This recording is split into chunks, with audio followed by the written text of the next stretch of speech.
Chapter 23. Curdie and his Mother. Curdie went up the mountain, neither whistling nor singing, for he was vexed with Irene for taking him in, as he called it, and he was vexed with himself for having spoken to her so angrily. His mother gave a cry of joy when she saw him, and at once set about getting him something to eat, asking him questions all the time, which he did not answer so cheerfully as usual.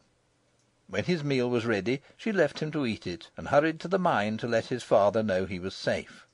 When she came back, she found him fast asleep upon her bed, nor did he wake until his father came home in the evening. "Now, Curdie," his mother said, as they sat at supper, "tell us the whole story from beginning to end, just as it all happened." Curdie obeyed, and told everything to the point where they came out upon the lawn in the garden of the king's house. "And what happened after that?" asked his mother. "You haven't told us all. You ought to be very happy at having got away from those demons, and instead of that I never saw you so gloomy. There must be something more.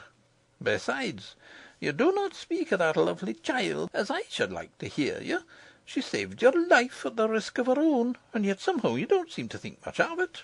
"She talked such nonsense," answered Curdie, "and told me a pack of things that weren't a bit true, and I can't get over it." "What were they?" asked his father. "Your mother may be able to throw some light upon them." They all sat silent for some time, pondering the strange tale. At last Curdie's mother spoke. "You confess, my boy," she said, "that there's something about the whole affair you do not understand." "Yes, of course, mother," he answered. I cannot understand how a child, knowing nothing about the mountain, or even that I was shut up in it, should come all that way alone, straight to where I was, and then, after getting me out of the hole, lead me out of the mountain too, where I should not have known a step of the way if it had been as light as in the open air." "Then you have no right to say what she told you was not true. She did take you out, and she must have had something to guide her. Why not a thread as well as a rope, or anything else? Something you cannot explain, and her explanation may be the right one." "It's no explanation at all, mother, and I can't believe it." "It may be only because you do not understand it. If you did, you would probably find it was an explanation, and believe it thoroughly. I don't blame you for not being able to believe it, but I do blame you for fancying such a child would try to deceive you. Why should she? Depend upon it, she told you all she knew. Until you'd found a better way of accounting for it all, you might at least have been more sparing of your judgment."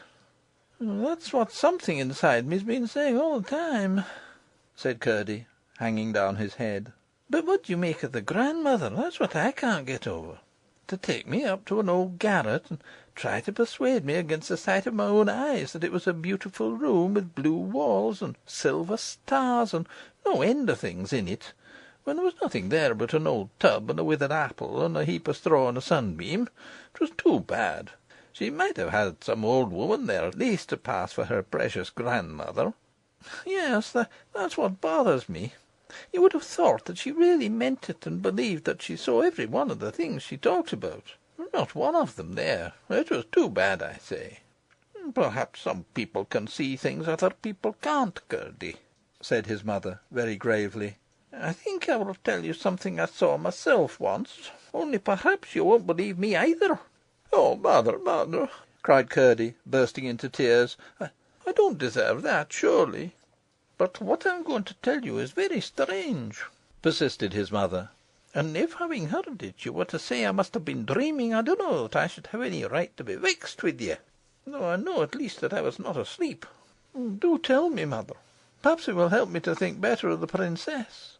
"That's why I'm tempted to tell you," replied his mother. "But first, I may as well mention that, according to old whispers, there's something more than common about the king's family, and the queen was of the same blood, for they were cousins of some degree. There were strange stories told concerning them, all good stories, but strange, very strange.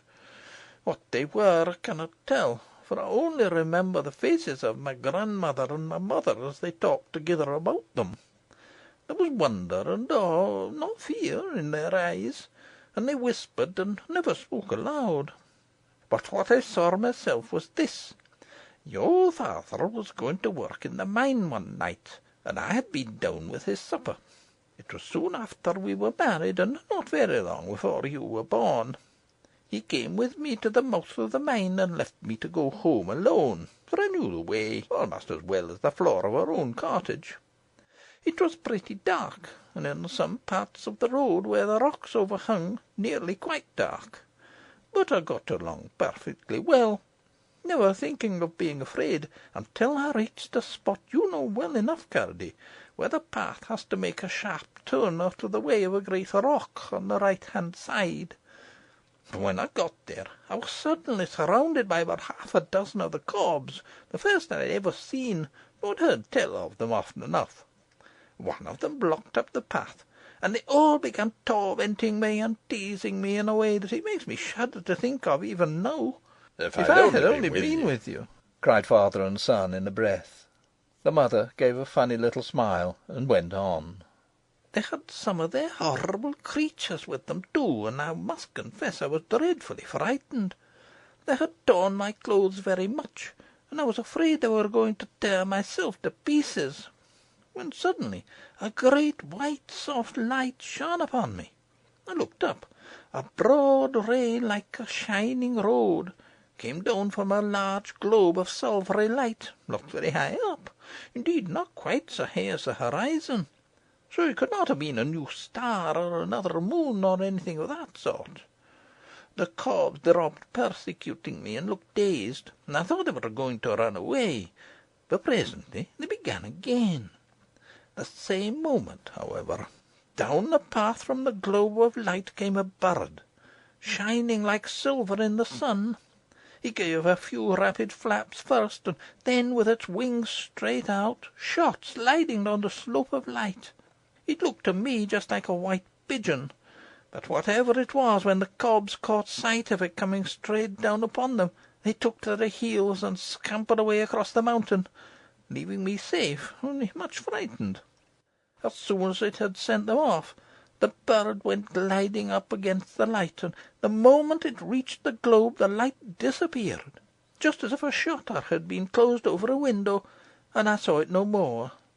But I had no more trouble with the cobs that night, or ever after."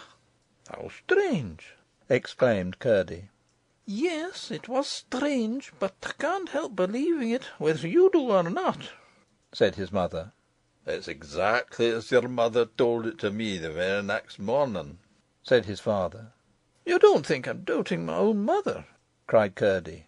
"There are other people in the world quite as well worth believing as your own mother," said his mother. "I don't know that she's so much the fitter to be believed that she happens to be your mother, Mr. Curdie. There are mothers far more likely to tell lies than the little girl I saw talking to the primroses a few weeks ago. If she were to lie, I should begin to doubt my own word." "But princesses have told lies as well as other people," said Curdie. "Yes, but not princesses like that child. She's a good girl, I'm certain, and that's more than being a princess. Depend upon it, you'll have to be sorry for behaving so to her, Curdie. You ought at least to have held your tongue." "I'm sorry now," answered Curdie.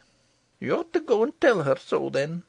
"I don't see how I could manage that. They wouldn't let a miner boy like me have a word with her alone, and I couldn't tell her before that nurse of hers. She'd be asking ever so many questions, and I don't know how many the little princess would like me to answer. She told me that Lootie didn't know anything about her coming to get me out of the mountain. I'm certain she would have prevented her somehow if she had known it. But I may have a chance before long, and meantime I must try to do something for her. I think, father, I've got on the track at last." "Have you indeed, my boy?" said Peter.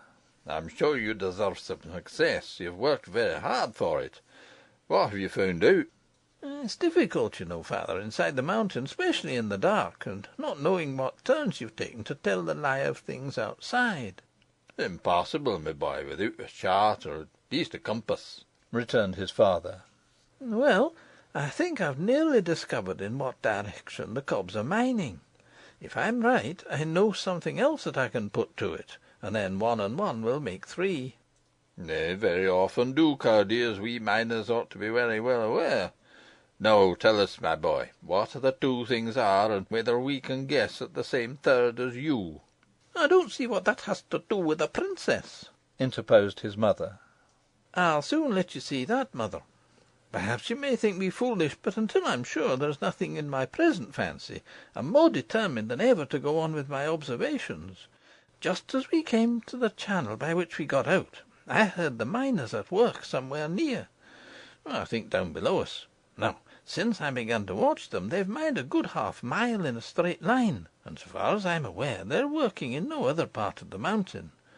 But I could never tell in what direction they were going. When we came out in the king's garden, however, I thought at once whether it was possible they were working towards the king's house, and what I want to do tonight is to make sure whether they are or not. I'll take a light with me." "Oh, Curdie!"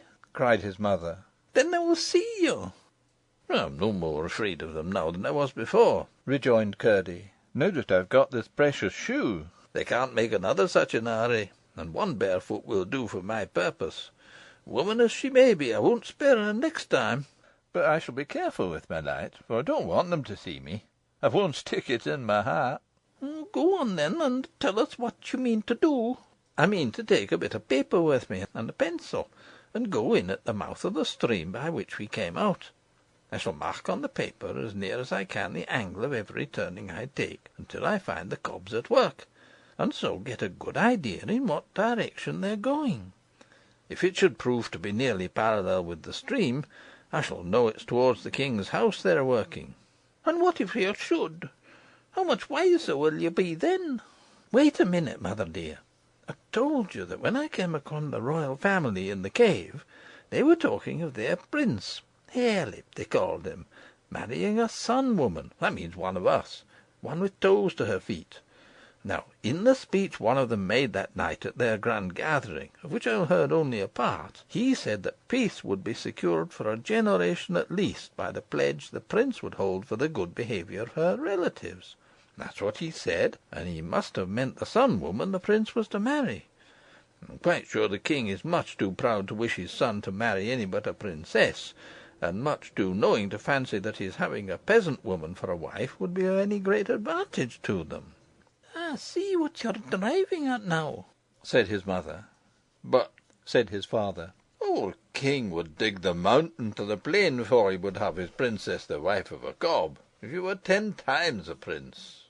"Yes, but they think so much of themselves," said his mother. "Small creatures always do.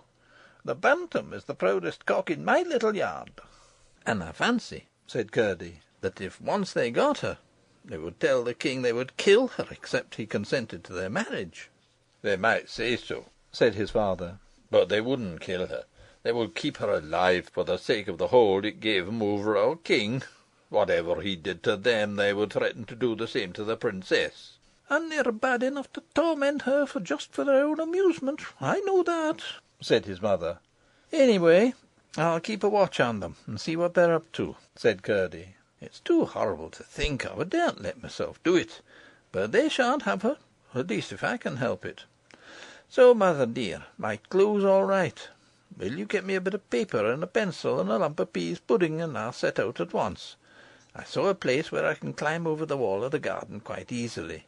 "You must mind and keep out of the way of the men on the watch," said his mother.